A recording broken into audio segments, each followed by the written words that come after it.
선생님 저 예.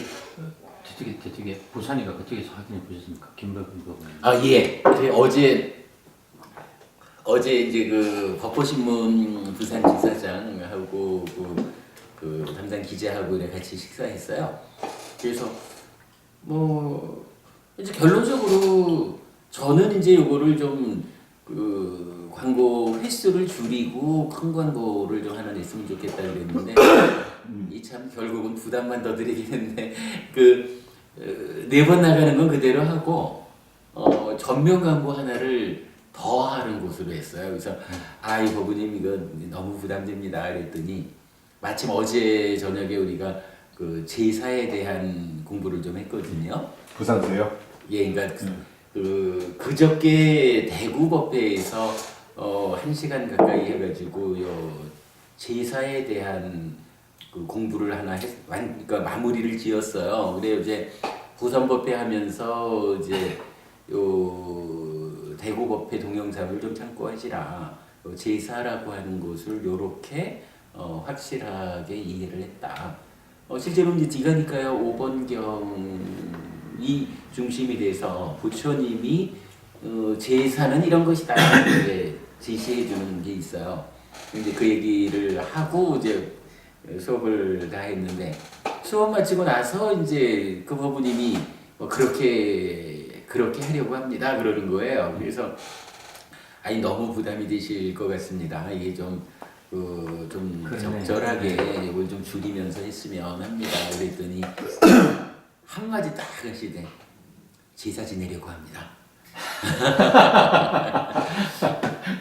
제사라고 하는 게 제도로 제사를 그러니까 이제 그렇죠. 그 제사의 의미가 뭐냐면 요건 이제 어제 지금 이제 동영상 올라가고 있어요. 나중에 좀 참고하시고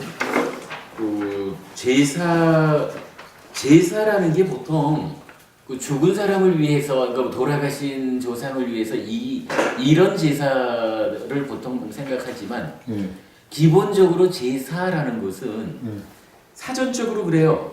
신령이나 죽은 사람의 넋에게 음식을 바치어 정성을 나타냄 또는 그런 의식. 그래서 요거 지난번에 요거 드렸었잖아요. 여기 있어요. 요거에 이제 포함되어 있는데. 그래서 제사라는 것이 죽은 사람을 위한 제사도 있지만 신령한테 지내는 요게 있거든요.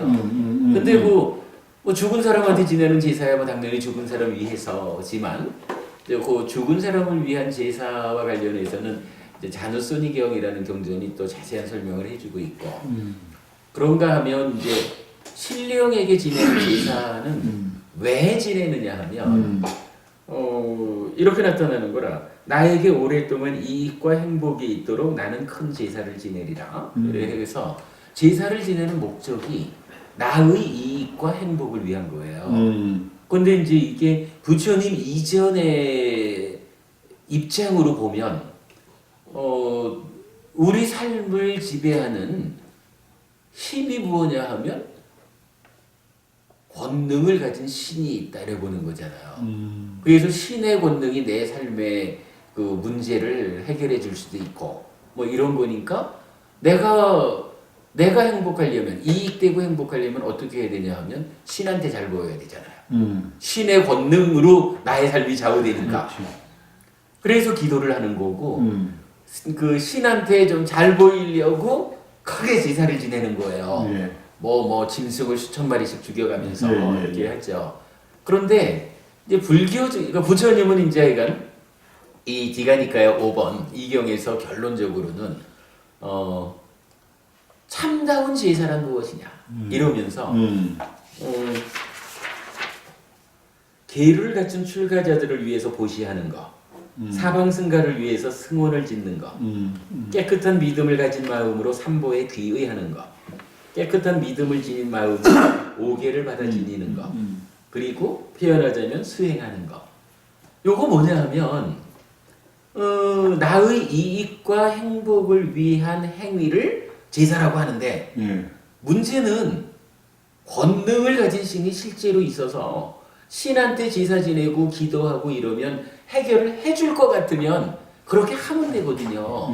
근데 문제는 부처님에 의하면 그런 신이 없잖아. 그죠?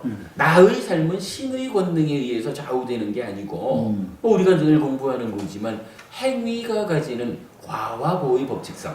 그리고 업인과보 이거잖아요. 이 업인과보에 의해서 내 삶이 결정되니까 나의 이익과 행복을 위해서 제사를 지냅시다. 라고 하는 것은 내가 어떤 행위를 하면 나에게 이익과 행복이 오겠습니까? 요 얘기가 되는 거예요. 아, 제가 사실은 이 불교적 제사 방법을 가지고 이전에도 몇 번 설법을 했었는데 그때 참 명확히 표현해내지 못한 이야기가 바로 요거예요. 그래도 이제 제가 작년부터는 이제 요거를 보았죠. 그러니까 불교와 다른 종교의 차이가 뭐냐? 타력 종교가 말하는 신의 권능에 의해서 삶의 문제를 해결하려는 이거 사실 아니다. 부처님은 오직 그 행위가 가지는 과와 보의 법칙성에 의해서 내가 괴롭든지 행복하든지가 결과된다. 이렇게 이게 이제 자력 종교인 불교의 정체성이잖아요. 그러니까 부처님께서 제사를 지내는 법을 알려주면서 당연히 그런 거야. 실질적으로 그대에게 이익과 행복을 주는 제사라는 것은 실제하지 않는 신에게 기도하고 뭐 생명을 죽여서 바치고 이거 사실 아닌 이거 완전히 헛장난하는 거죠.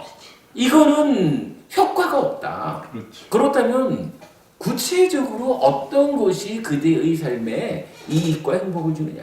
그대의 삶에 이익과 행복을 주는 행위가 표현하자면 제사인 거예요. 그러니까 부처님은 불교적인 제사 방법은 이런 것입니다. 라고 알려주는 건데 달금 읽어드린 거고 요거 표현을 바꾸면 그거죠. 뭐 세 가지 공덕행위라는 거잖아요. 계를 지키고 보시하고 수행하는 거. 이 세 가지 공덕행위 표현하면 이러한 행위의 과와 보가 공덕으로 돌아오는 거잖아요. 그러니까 이게 제사인 거라. 불교적인 제사 방법이 이렇게 제시가 되는 거예요. 그러니까 경에서 알려주는 그 의미를 이제 제가 그 권명히 이해를 해가지고 이제 이번 주에는 그렇게 설명을 한 거거든요. 그랬더니 이제 그 부산 그 법우님이 제가 그 광고 금액이 너무 커지는 것 같아서 제가 좀 괜찮다. 이거를 그냥 횟수를 줄이면 좋겠다. 이렇게 이제 말씀을 드리니까 제사 지내는 겁니다. 이렇게 말씀을 하신 거죠. 그래서 아니 뭐 그 말씀 듣고야 제가 또 할 말이 없지요. 그래서 뭐 그렇습니다. 그렇다면 하여간 우리가 하여간 잘 노력해서 이 마음 특강이 참으로 많은 사람들의 삶을 향상으로 이끌 수 있도록 그야말로 제사를 지내가지고 이익과 행복이 오려면 이 제사의 효과가 더 많은 사람들한테 그들의 삶을 향상으로 이끌어 주어야 제사 지내는 효과가 큰 거죠. 뭐 그렇게 합시다. 이렇게 이제 한 거죠. 그렇게 하기로 한 거예요.